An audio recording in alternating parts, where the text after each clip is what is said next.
back to Your Average Witch, where every other Tuesday we talk about witch life, witch stories, and sometimes a little witchcraft. This week's episode is brought to you by Casey's Corner. Stop by Casey's Corner of the web to find commissioned spell work, Casey's blog, her event schedule, and exclusive content on her Ko-fi. Visit welcometocaseyscorner.com to learn more. This week's guest is Lindsay of the Rusted Rabbit. We talked about family, rocks, and being socially exhausted. Now let's get to the stories. Lindsay, hello, welcome to the show. Hi, how are you? I am chilly because it's a frigid 60 degrees outside. Oh, it sounds lovely. Can you please introduce yourself and let everybody know who you are and what you do and where they can find you? So I am Lindsay. I am, if you've been to Anahata's Purpose, you may know me as a popcorn parent. I have probably given you a little bag of extra salty popcorn. I am one part of the Rusted Rabbit with my lovely partner, Mike. And we live in Grand Rapids, Michigan, land of the queers, deers, and beers, because that's what we have a lot of here. And we make wire wrap jewelry. We use a lot of copper. We've been dabbling with silver and some gold fill, and we make little talismans for witches and people that feel drawn to them. I use she, they, they pronouns. And yeah, I guess I kind of started my witchcraft journey when I started my business. I originally, when I started the Rusted Rabbit, it was, I think, back in 2013. And we started with chainmail jewelry, which was really wild. And I think it was like a Game of Thrones thing. I was like, I need to learn how to make this. And I started learning how to make chainmail, and my wrist just couldn't handle it. We had a really big project, and I just like threw down the pliers, like, I can't do this anymore. And kind of had a break from making jewelry for a few years until I went to a local burn, which is like a regional Burning Man event that we have here in Michigan called Lakes of Fire. And my friend Mary brought me there, and she introduced me to the concept of gifting, because everything is gifted in that community. And I made a bunch of bracelets for people, and a lot of them were made with different stones and crystals. And I got really excited about that. Like, it was just fun to make a bunch of things to gift to people. Basically, I made a bunch of bracelets to give to people, and I got really good feedback from them. Like, they weren't anything crazy, but it just felt good to give those to people. And I went back home and I started making them for my friends, and then people started giving me money for them. And I was like, I should start making jewelry again. Like, why not dabble in this again? And learning about the different stones that I was using for beads kind of like led me into, I can learn how to wire wrap these.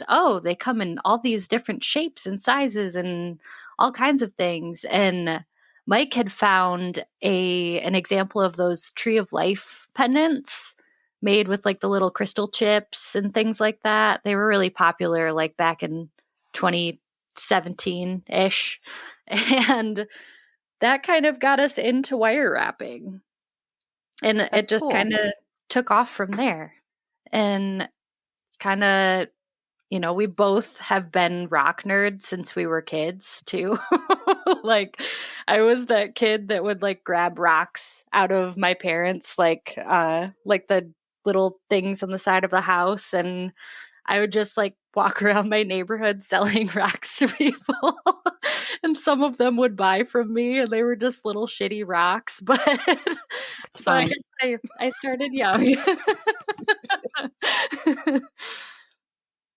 But yeah, that's kind of the history of how, I got started with the Rusted Rabbit. You can find us online at The Real Rusted Rabbit on Instagram and on Facebook as The Rusted Rabbit. And our website is www.therustedраbbitgr.com. And you can find pretty much everything between those three platforms. Awesome. Do you call yourself a witch? I do, and I really struggled with this for a long time. I know a topic that comes up on here a lot is the imposter syndrome. Gross. uh, yes. And I feel like that, that imposter syndrome kind of snuck in for a while, and I convinced myself like, oh, you don't practice all the time. You're not consistent. You don't do certain things. So are you really a witch? Like, I just decided that maybe that wasn't the title for me for a while until I realized that there's a lot more to it than that. And I met, a lot of the people out at Anahata's Purpose, all of you guys, and like all of the learning about all of the different paths that witches take. Like, you don't have to be this like, almighty powerful witch that does all of the correct rituals. And once I kind of met more people, I guess, in that community, I realized that I do call myself a witch. And that just means like finding magic in the mundane or just creating it myself in this world. We don't, especially right now, we need that. We need more of that. And I grew up as a Christian and stuff just didn't really sit right with me. I questioned a lot of it, and it felt, I don't know, it didn't resonate with me. And when I moved away from that, I realized I still like found deeper meaning in the light and everything around us, and I could feel that there was some sort of energy, but I didn't really ascribe that to a god. Like, to me, it means just being in tune with myself and the earth and the energies around me. Cool. Can you introduce us to your practice? Like, how do you work? What sorts of things do you do on a consistent basis, if you have anything consistent? So I would say I don't have like a strict routine or any sort of practice like that, but the things that I do pretty regularly are, wearing my crystals. I am very intentional about which crystals I wear. Um, I create magic with every stone that I wrap. They're like little talismans that I put a lot of heart and intention into.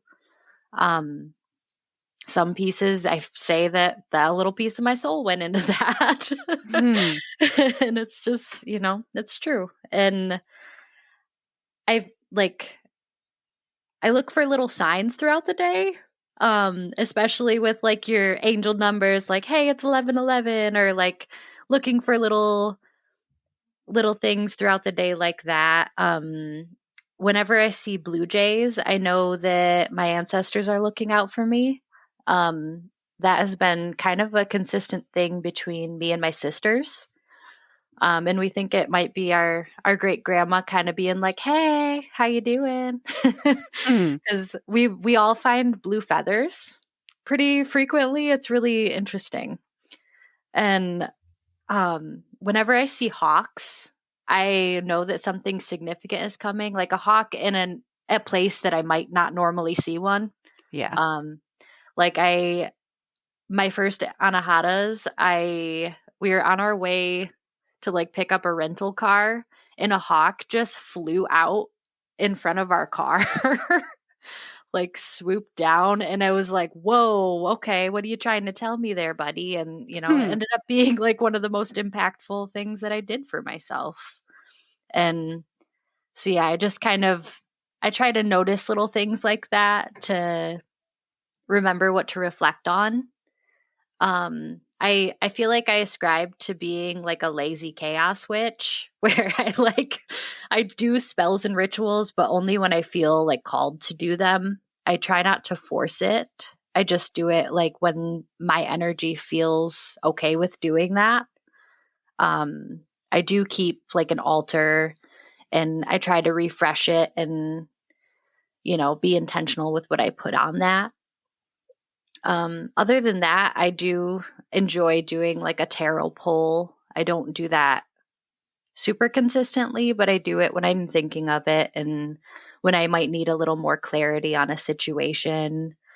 Um, yeah, and just the magic and learning. I just love to learn about all of the little things that we can do with our energies and with witchcraft, especially like astrology. I kind of nerded out about that pretty hard, thanks to Teresa. What would you say is the biggest motivator in your practice?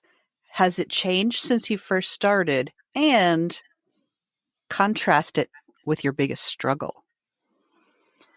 I feel like the biggest motivator in my practice, especially recently, I maybe not so much so when I first started, is just being able to take the time and sit and be present in my body, becoming very aware of like how often I disassociate.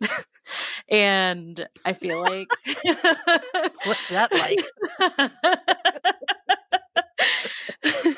It's ridiculous. And witchcraft just reminds me to like slow the fuck down because I'm really bad at that. And it reminds me to like have focus and intention in what I'm doing and just like kind of sit with myself. Yeah, that's something that I've struggled with for a long time. And I love that about witchcraft. I almost think of it as like, as a whole, just an act of self care for myself. I feel like that's been the biggest motivator because I do struggle with, I think the biggest struggle with my practice is consistency, obviously. And I had a really hard time with the lack of structure in the beginning, and I can thank my Virgo and Capricorn placements for that because I do crave a little bit of structure as much as I want to just like be a free Be spirit. free. And Yeah, me yeah, too. it's a common theme with my business and like learning how to like find structure there, but also like work for myself. That has been a big struggle. And like when I first started, I was pretty excited about that aspect of being a witch. Like, ooh, it's a choose your own adventure, And then I like very quickly became overwhelmed by choice and like where to start. And I was scared I was going to do something wrong because, thanks religious trauma and being afraid I was going to do something and curse my entire family or like, just stupid shit like that. And now I just do what feels right in my body. And I've just really had to let go of that and know that I can just kind of dip my toes in here. And if that doesn't feel good, maybe try something else. What is something you wish more people would ask you about? Oh, I had to really sit with this one. And honestly, I just want to talk about like really deep and personal shit. Like I know it's Tell me silly, about your but like childhood trauma and let's talk about how yeah. we can help you get through it. I like Or just so come anahadas because that's what yeah, we do. exactly. Like I love that. Like I feel like when you first meet people, that can be a scary thing to do because, questions like that could be really triggering for some people. So I feel like people stick with the safe questions and I love digging deep with people and like, you know, I do also wish that I got to talk about my sobriety a little bit more. I feel like that's another subject that people kind of skate around like I don't want to like poke anything there, but I love talking about it. Like it's a thing I'm very proud of that I did never thought I could do. And I've been sober now for like a year and 7 months and if I asked that person like 2 years ago if I thought I could do that, I never thought I would be able to. So yeah, if I can share my story and help somebody else that might be dealing with that, that's what I want to do. And That's cool. yeah, I it's think been, part of the issue with talking about sobriety, at least one small part, is that the groups for it all end with anonymous, like it's something that yes. you're supposed to hide. Yes, exactly. Yeah, it's something you should, We should be it's ashamed.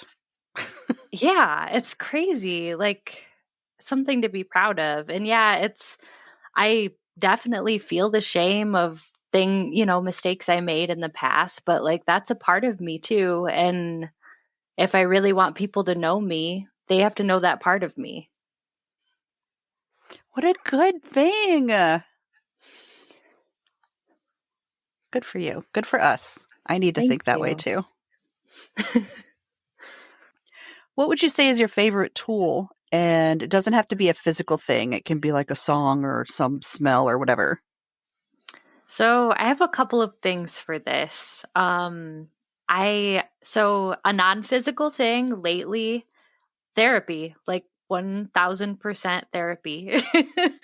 That like nothing has made me feel more connected to myself than sitting and like just talking about like all of my things and learning how to have the right coping mechanisms to deal with those things.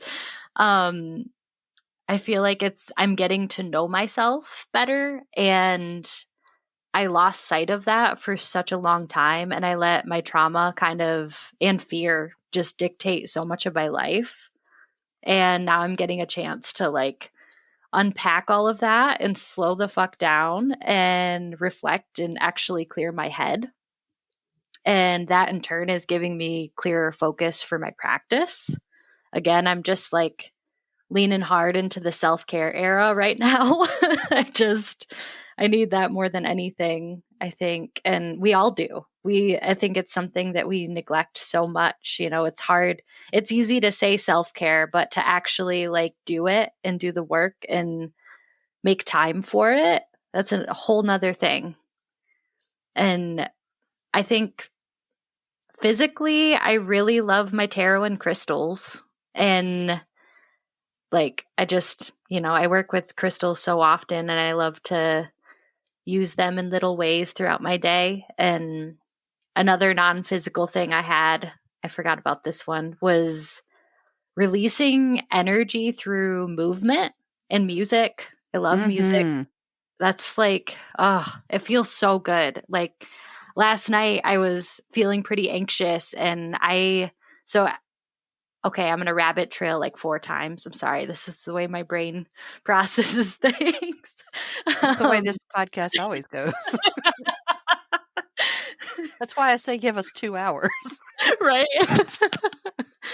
So in January, I signed up for adult dance classes.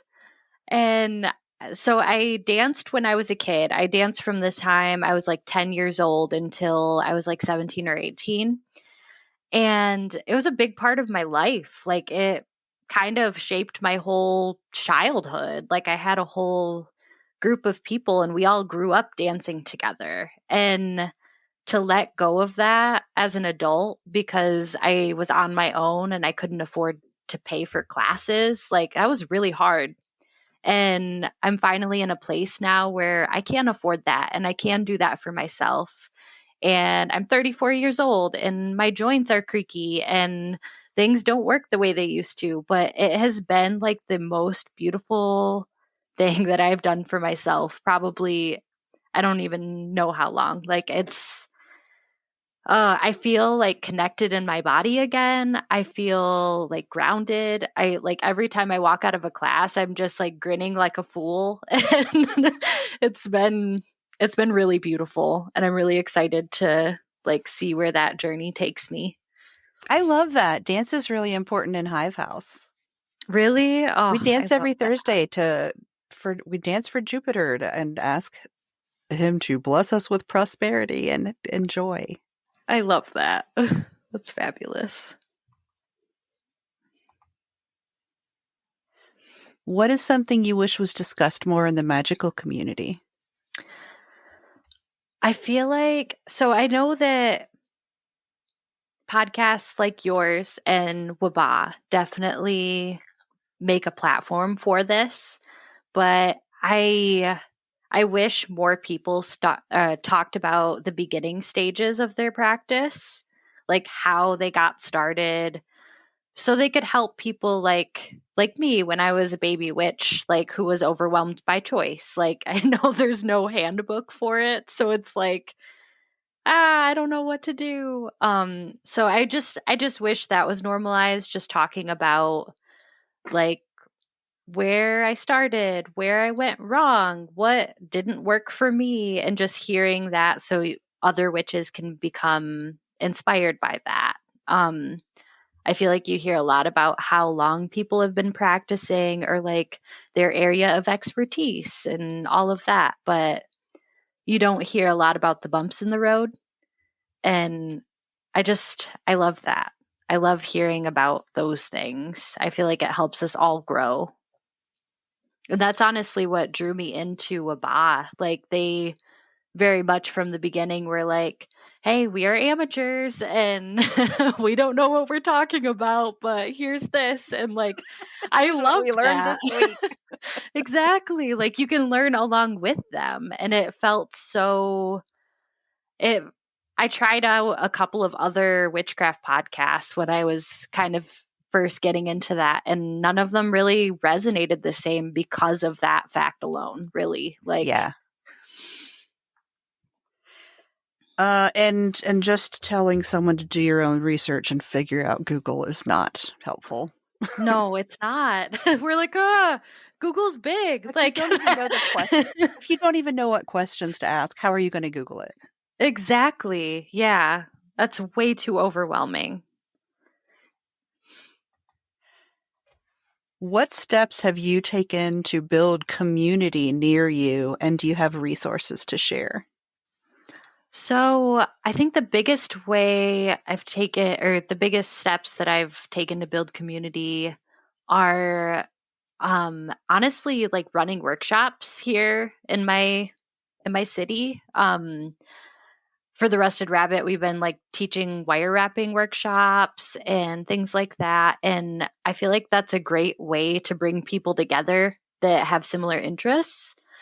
And like usually we kind of keep it slow pace so people can chit chat amongst themselves and get to know the other people in the class. And that's been really fun. And also, I take classes and meet people. Like I'm trying to put myself out there in those other communities so we can kind of come together as a whole. Um, I feel like with our Rusted Rabbit booth, we do so many events. Like I think we're usually somewhere at least every weekend with a few weekends off here and there.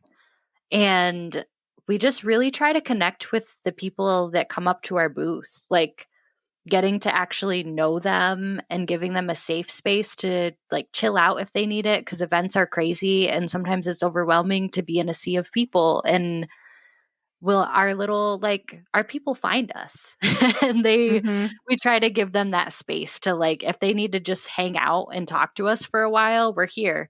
Also, if you just want to like look around and you don't want me to talk to you, that's fine too.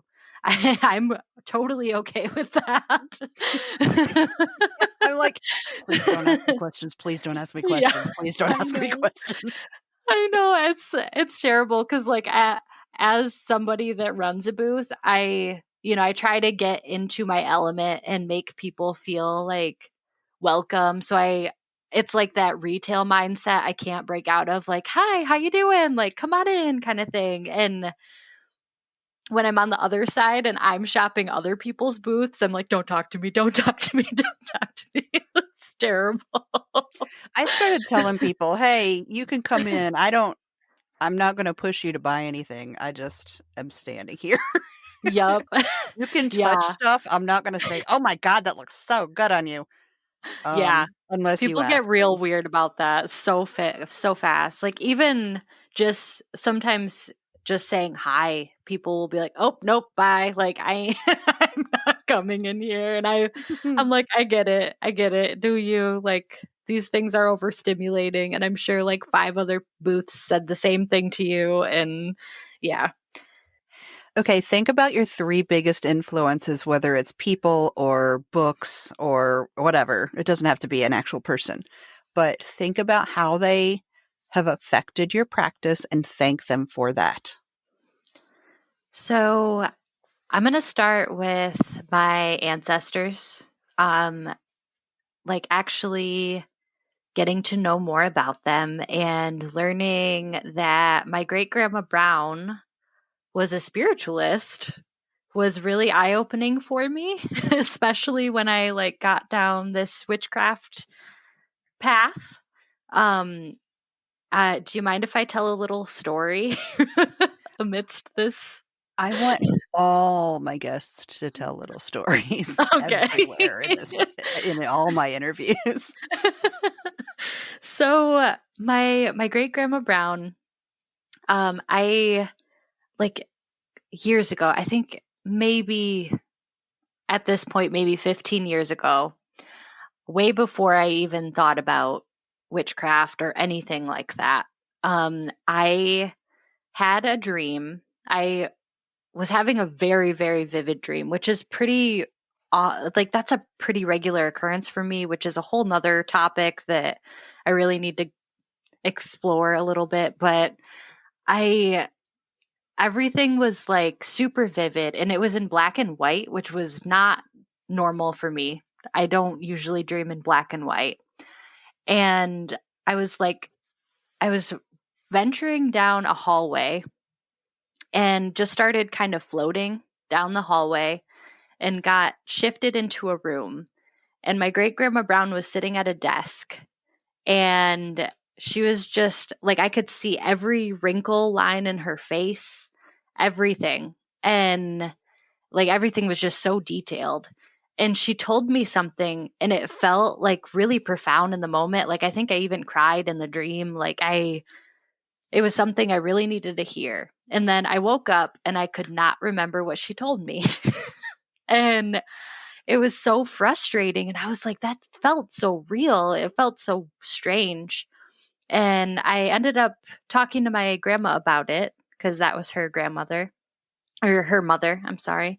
Um, and that's when she told me that she was a spiritualist back in the day and she like was a medium and she contacted the dead and all of these things. And I was like, whoa, excuse me, what now? Like, this was something that was not talked about in my family. Like, everybody was pretty Christian. And I think that was just a weird thing that nobody talked about and avoided. And that's when I found that out. And like years later, that's when I started kind of dabbling into witchcraft. And I started talking, I wanted to learn more about it. Like, so I reached out to my grandma, and she's a pretty open minded person for being, I think she's 92 years old now.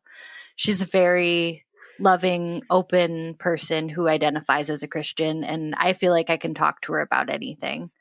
And I wanted to learn more about her history and what Grandma Brown practiced. Cause there's a lot of like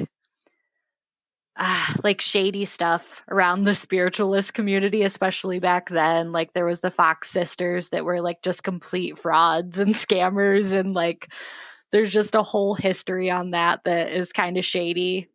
And I found out that she was a medium and she read tea leaves, which I thought was really cool. And it's something that I want to learn. And I really want to like try to work with her and connect with her to see if I can learn some of those things from her.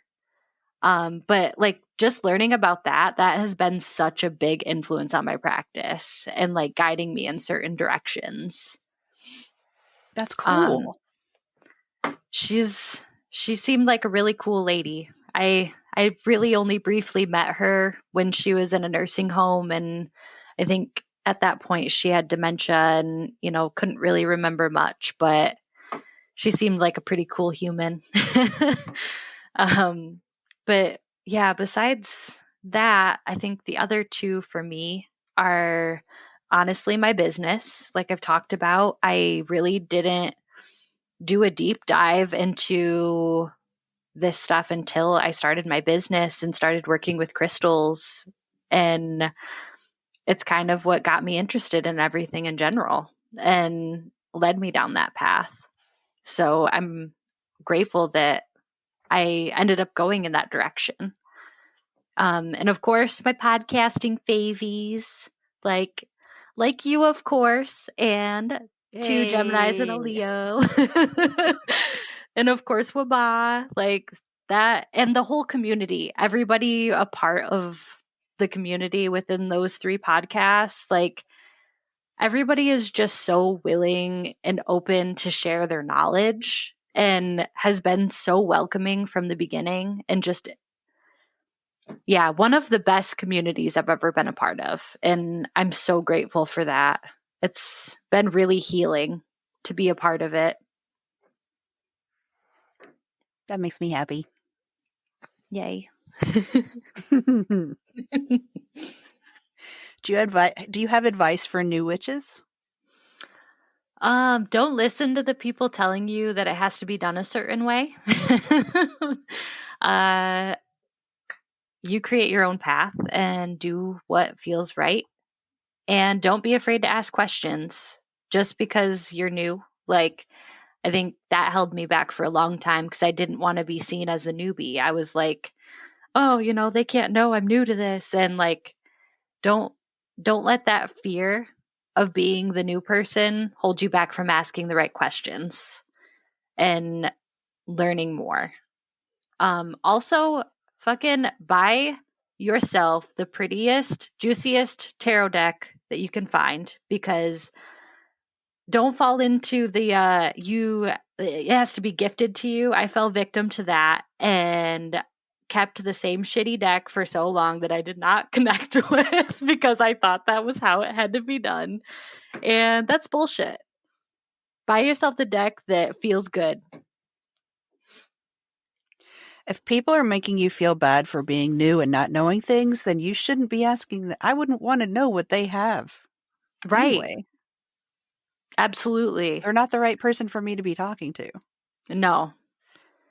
It took a lot of years to realize that. I think for myself, like it's kind of fucked up, but yeah, it's true. So now that you've been on the show, and I know you've heard the show before, who do you think I should have on the show? Oh God. Okay.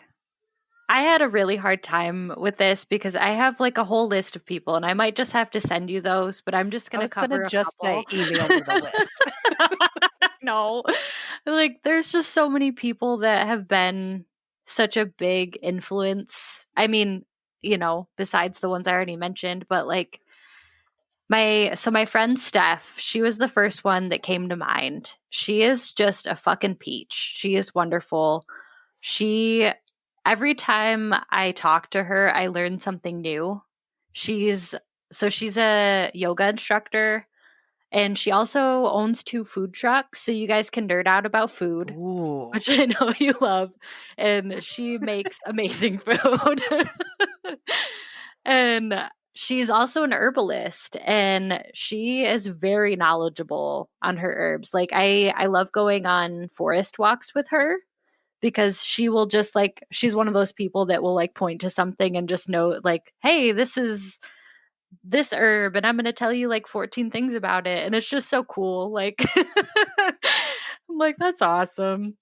And she's also just been such a big cheerleader for Mike and I. Like she's always so encouraging and I keep on trying to talk her into coming to Anahatas, but she has a very busy life and it's very hard for her to do that. But hopefully one of these years she'll come.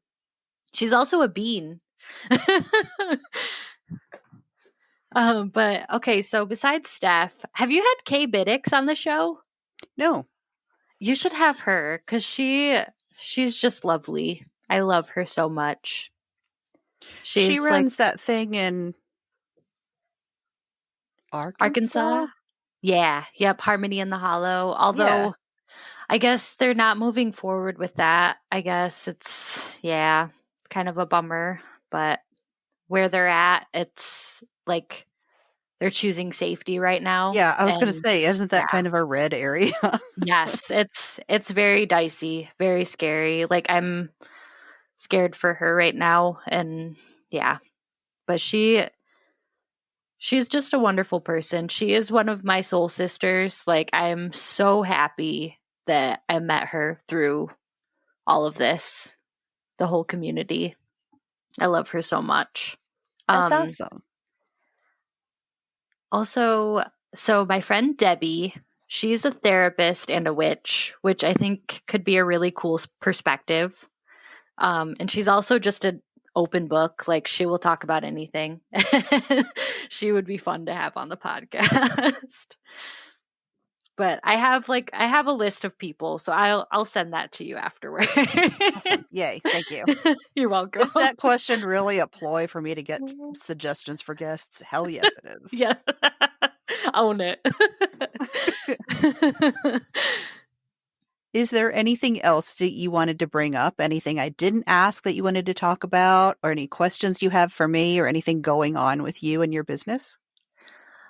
So we have an event schedule that you can, if you're in the Michigan area and you want to come see us in person, if you want to come visit the Rusted Rabbit booth, you can check out our event schedule on our website, which again is www.therustedrabbitgr.com.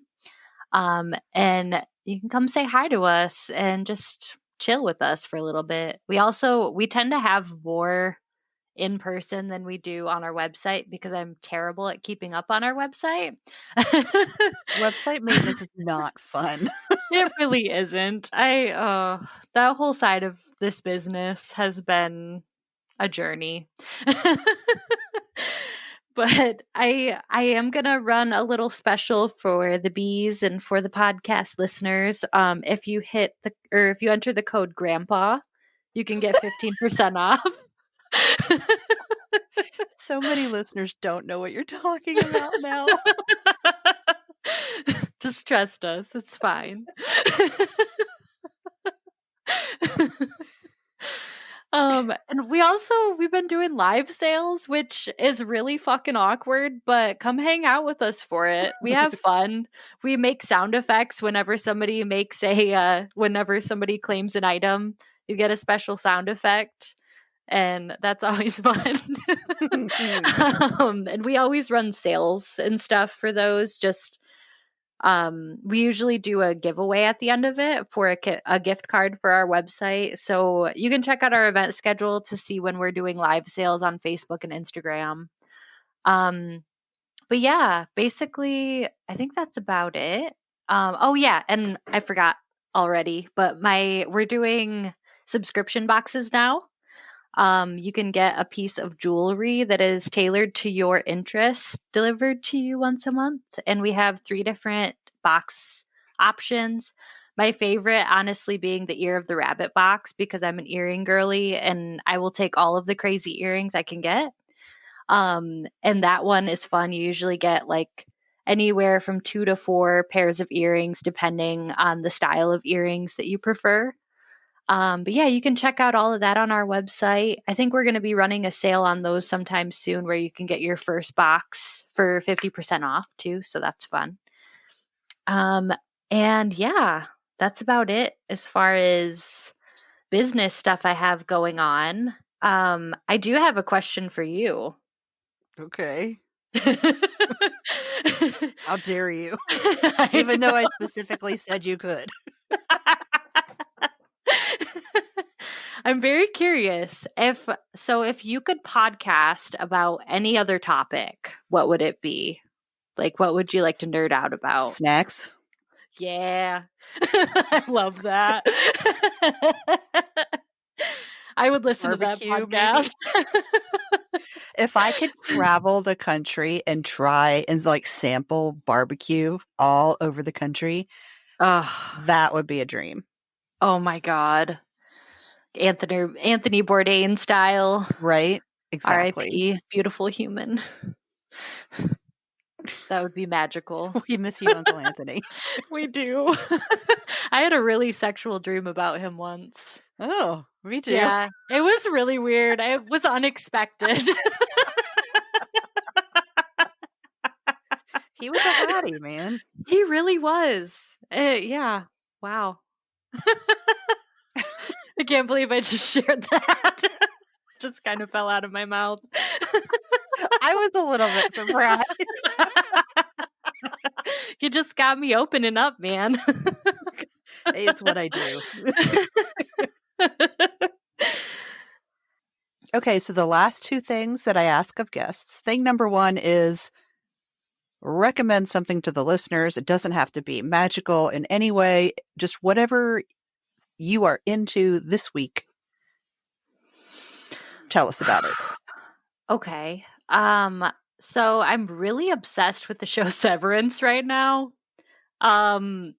If you're not watching that show, please just do yourself a favor and watch that show because it will blow your mind whole.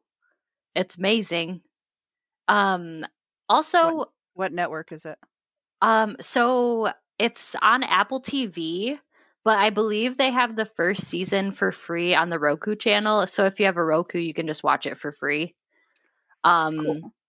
Yeah, oh my God, it's so good. But also, if you were a dancer in a former life, as a child or whatever, get back into it. Do it. Do yourself a favor. If you are able, go to a dance class. It'll reawaken something in you. It feels really good. Seconded. Hell yeah. Oh my God. I think one of my favorite interviews you did was with Amy Sigil. And if I could take one of her classes, I would pass out. You would. You probably would because she's a lot. Seriously. Like physically. It looks like it. Oh my God. Incredible. Amy is one of my favorite people. Oh, Just period. so cool. So fucking cool. And the last thing is, please tell me a story. So I have a story that from when I was a child that if you were to meet my family, this is the story they would tell you about me. This is my favorite kind of thing. I love these stories. So I had to have been about 5 years old. We were, as a family, like I have 4 brothers and sisters. We're a big family. And we all gathered in my grandparents' little tiny trailer. And the energy felt a bit weird. I remember that. I was just like sitting at the counter coloring. And my grandparents had gathered us there to tell us that my grandpa had cancer. And my family they don't communicate well. It just got very awkward. I remember that even as a 5-year-old, like I could still feel like how awkward the room felt and like they didn't know how to respond. Everybody was feeling sadness, just don't know what to say in that moment. And there was a really long pause afterwards where everybody was just kind of quiet and processing the information that they were just told. And little 5-year-old me just shouts, "Who has cancer? Raise their hand." What? God. And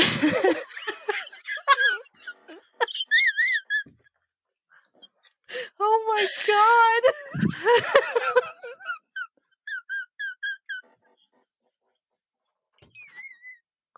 Oh, children. Why are children? I think Oh my God. and my grandpa was such a sport, and he raised his hand. Oh, Oh my God. oh, Oh my God. good for Granddad. Yeah. R.I.P. Granddad. Oh my He gosh. he was a pretty cool human. I think that was also the start of my dark sense of humor. Oh my God.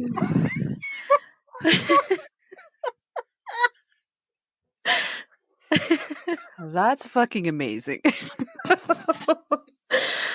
Oh, yeah. I was a crazy child. Holy moly. That was absolutely unexpected.